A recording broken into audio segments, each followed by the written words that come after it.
Today, I'm also announcing that the government will establish a national gun buyback scheme to purchase surplus, newly banned and illegal firearms, the largest buyback since the Howard government initiated one in 1996. Australia's gun laws were last substantially reformed in the wake of the Port Arthur tragedy. The terrible events at Bondi show we need to get more guns off our streets. We know that one of these terrorists held a firearm licence and had 6 guns, in spite of living in the middle of Sydney suburbs there at Bondi. There's no reason why someone in that situation needed that many guns. There are now more than 4 million firearms in Australia, more than at the time of the Port Arthur massacre, nearly 30 years ago.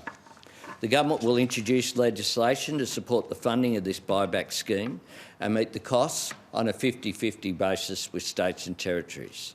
We expect hundreds of thousands of firearms will be collected and destroyed through this scheme. Consistent with the approach that was taken in 1996, the government is proposing that states and territories will be responsible for the collection, processing and payment to individuals for surrendered firearms. The Australian Federal Police will then be responsible for the destruction of these firearms.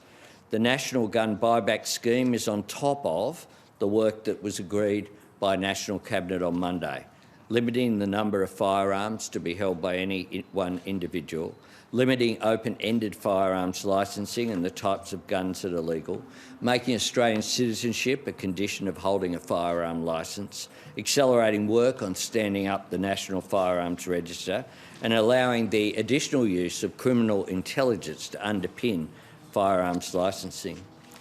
Australians are rightly proud of our gun laws, and until 5 years ago, Australians were rightly proud that there had not been a repeat of Port Arthur. They were rightly proud we're not home to the constant carnage we see in some countries.